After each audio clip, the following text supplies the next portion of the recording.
Hello everyone, Ellen Woodbridge here, independent Stampin' Up! Demonstrator in Australia, and welcome to card number 1 of my Perennial Lavender class. So I'm going to bring you 4 cards. This is card number 1.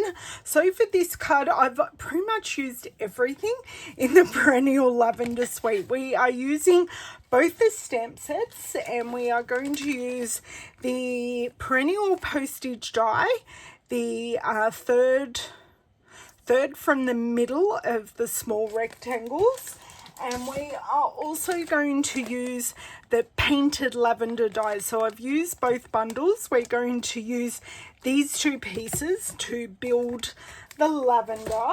I have taken a selection of the designer series paper that we will showcase in our background, and we are going to use a circle punch for our sentiment, a little bit of Winkestella. We need a little bit of shimmer on this card. Now these ink colors we are using a gorgeous grape, Highland heather, and shaded spruce. Now you can see here from my 2 sample cards, I have done it differently. I wasn't looking very well at this stamp set when I was making the first card, and I saw the butterfly dies and I went, oh, they'll look really good. And then after I made the card, stuck it all together, I went, oh, they're really pretty butterfly stamps. So for my second card, I added the butterfly stamp. So obviously when you're making this at home with your supplies, you can choose whether just to use the dies alone, or you can use the dies and stamps, or just use the stamps alone. So I prefer the lightness of the stamps. I think the just die cuts are maybe a little bit too heavy. But yeah, and I forgot to embellish this card because we are also using from the Perennial Lavender collection, we are using the purple fine shimmer gems. So these come in Highland heather, gorgeous grape, and in blackberry bliss. And I've just used the Highland heather ones on this card, and I've forgotten to add them to the second card. So let's get making. What I think I'm going to start with is all of our stamping, and then we can put the card all together. So I have gone ahead, because I've taught this card twice now. I did do a class, in-person class, and I have also done a team meeting. So I set everything up on a stamp positioner using a jig. These are something I use in majority of my classes just to set up successful stamping, and it just allows everyone to have a successful experience. So basically, to create the jig, what I do is stamp the image on a piece of thick basic white cardstock. Then I stamp, so I stamp on the basic white cardstock, and I use the coordinating die cuts to die cut it out, but I stamp using the stamp positioner, and I don't move it. So this stamp has stayed where it's been for the last 3 weeks. And then when I place my blank die cut in here, it is going to fit perfectly. I'm also just going to put the stem just off to the side because I will be doing that as well. So just out of our normal basic white cardstock, I'm going to puzzle piece this in, and I'm going to use our darkest ink, which is our gorgeous grape. So this lavender is actually 2 layered, so we're just going to do 1 layer now, and then we will hand stamp the second layer. Okay, so I'm just going to press that down, give it a bit of a press. So I've just missed some detail there, so I can actually see on the stamp where I have missed that. So I'm just going to give it another stamp. I'm very happy with that. So I will take that out and we will add our second layer once I have done this. So I'm going to turn our jig around, and I'm also going to turn around the plate. No, I'm not. I am going to leave that exactly where it was if I get it in the right spot. Make sure your jigs are always right up into the corner. Perfect. So I'm going to place this in, and we're going to use our shaded spruce. So shaded spruce is the green that is in the designer series paper. So I love that Stampin' Up makes choosing the colors when you're, try that again. Stampin' Up makes choosing colours super duper simple when you're coordinating with designer series papers, because they've done all the hard work of making sure all the colours work together for us. So I'm not adding too much pressure, but I'm making sure the pressure is even. And just pop that out, and that is all done. So I can pop this off to the side, and I think I need to close a couple of ink pads, otherwise I may mess up the project by popping them in, like putting cardstock down, putting my whole finger down and doing that, which does actually happen quite regularly. Okay, so pop these off to the side. Bring in the Highland Heather and our piece. So in the stamp set, these two pieces actually layer together. So I'm just going to grab that piece out, and I do make sure, what did that stick on? Nothing in particular. Good. And a block. So I am just using our, I can't even read that, our N block. No, that doesn't look right. Our H block. I can't read that in the glare. Yes, our H block. I love this size block. It works for lots of different sentiments, as well as images like this that are a little longer. So I'm just going to position this, sorry for the clanging there, just position that on the side, and I'm going to line up the stem, and you can see here that I am getting some of that that dead space that has been left. So I'm just going to take that off, and if I want, I can do an additional stamping just to get second generation color, and you can see how I've filled the background of that stamp. So now I have these two pieces ready to rock and roll. While I have my Highland Heather open, let's do our sentiment. So I like the "You Mean the World to Me" because it can work for so many occasions, but we have lots of different sets that will work roughly in a 2-inch circle, which is what we are going to use today. I did have some scraps of paper that I am going to use. So that is going to be perfect. Just hoping and praying. If not, I'll turn the paper over and use the other side.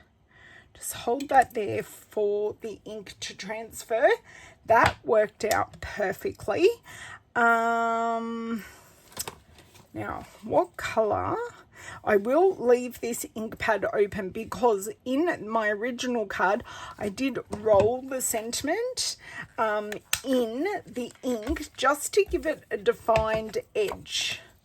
So 2-inch circle punch, or whatever sentiment punch you feel works best for you. So I do just try and center it up top and bottom and side to side.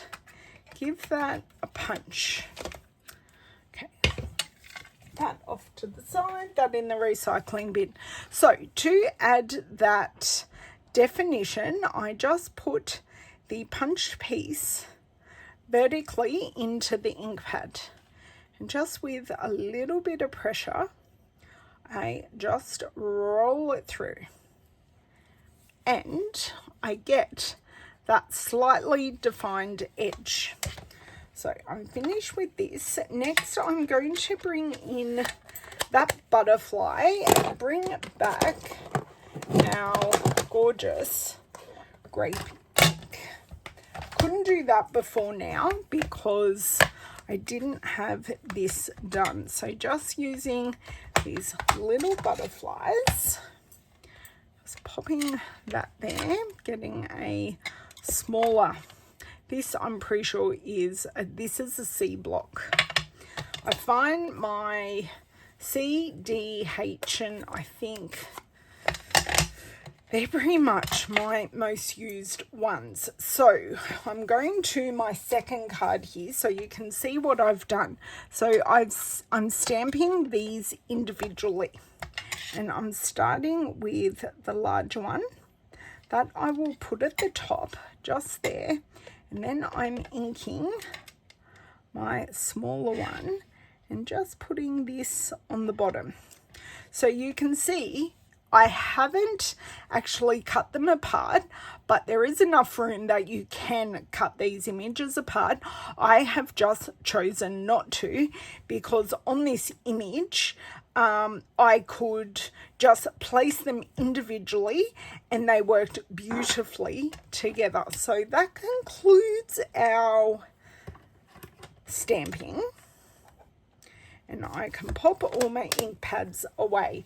I'm going to leave my Winker Stella till the very end, but I'm going to put it here to remind me that I do need to use it.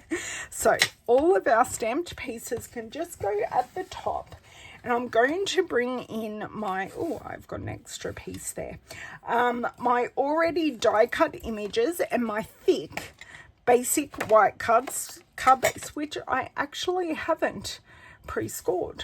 Where is my bone folder? But that's okay. So I'm going to fold this in half and just get the fold started, and then go in with my bone folder and give that a really, really nice burnish. I always turn it over from the side that I burnish, and what I am going to do is I'm going to lay out these pieces and work out where I would like them. So they're the ones I like together, but where do I want them is the $1,000,000 question. Now, you can see in both of mine, I have done them slightly differently. Actually, I've mixed them up quite a bit, so whatever works for you. I do like how the lavender pops off this one. So what I think I'll do, I will mimic that here, and then the rest of them I'm not too worried about. But you can see here, I have done this one with a smaller gap in between the postage stamp shapes, and I've done a larger gap on this one. Both look great, so you construct it whichever way you prefer, and I must say it was a fluke each time I did it. So use whichever glue works for you. I'm going to use my multi-purpose liquid glue. And I just think these DSPs are stunning.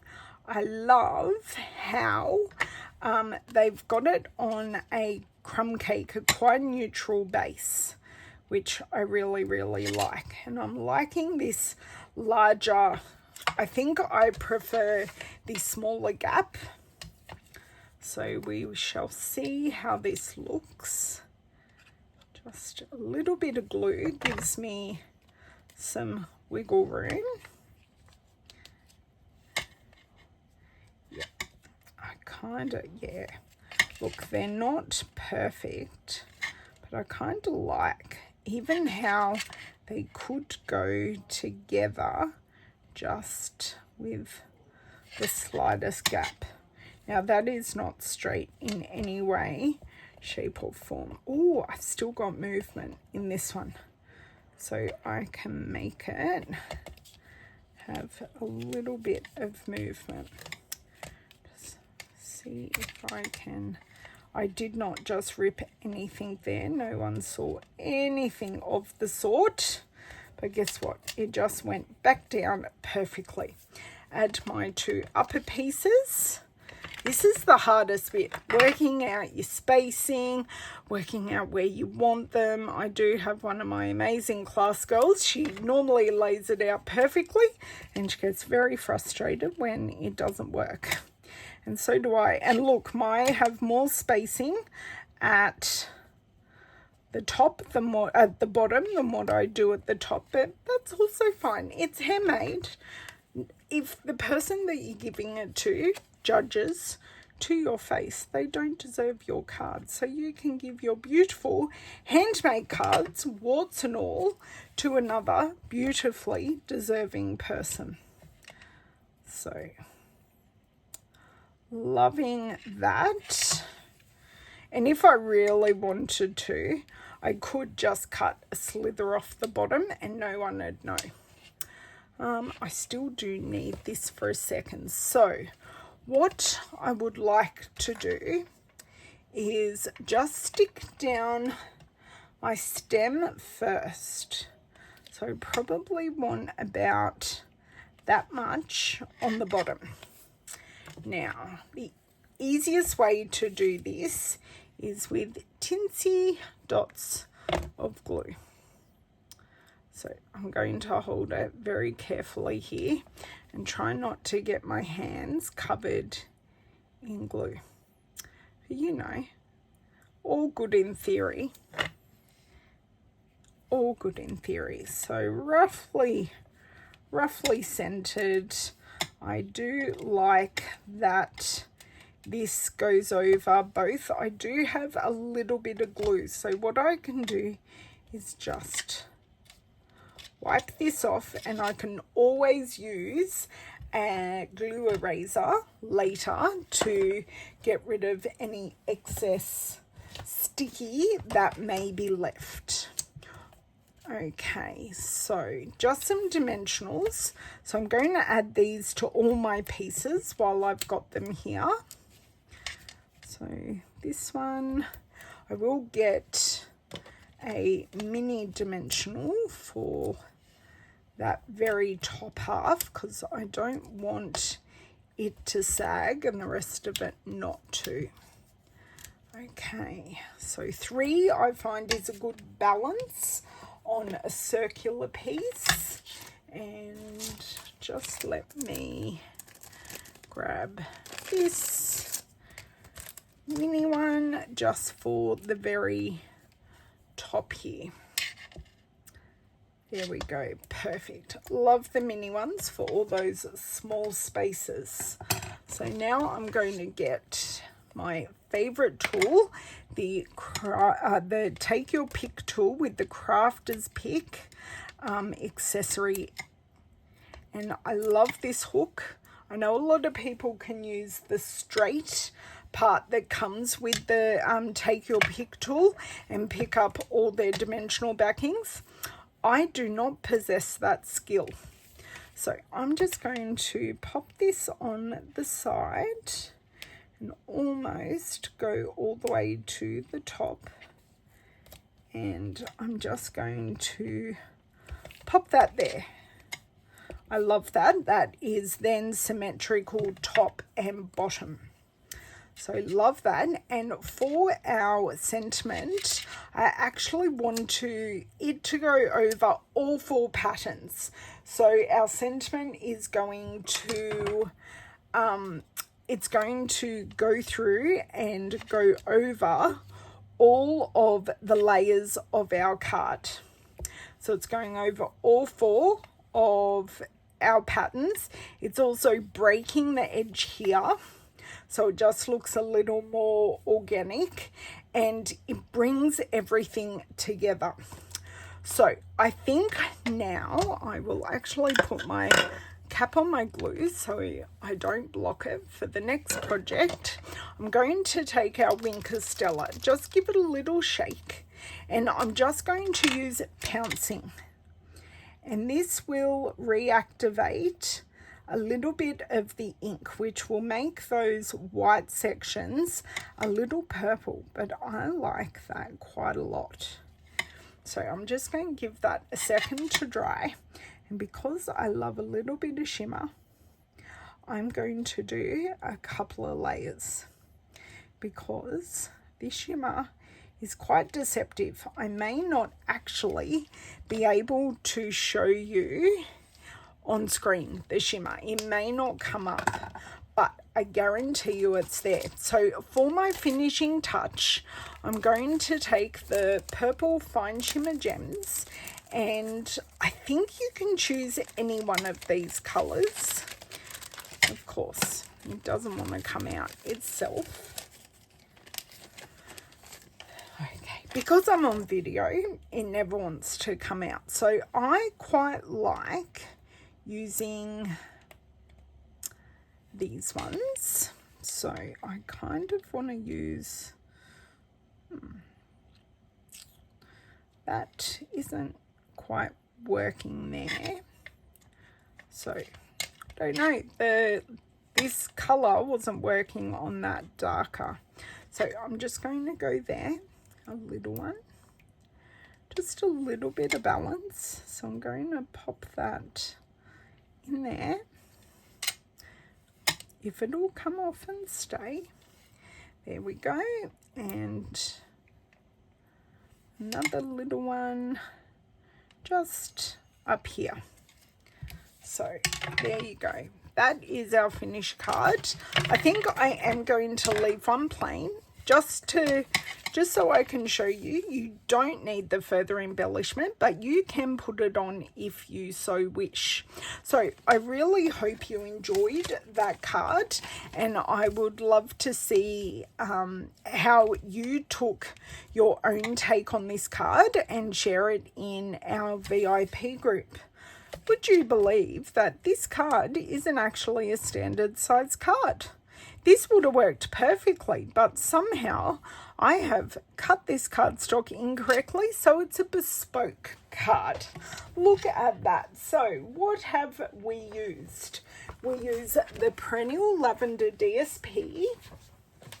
We have used both of the bundles in the Perennial Lavender. So we've used both the Perennial Postage stamp set and the painted lavender, and we have used the matching dies, so the painted lavender and the Perennial Postage, and we used the beautiful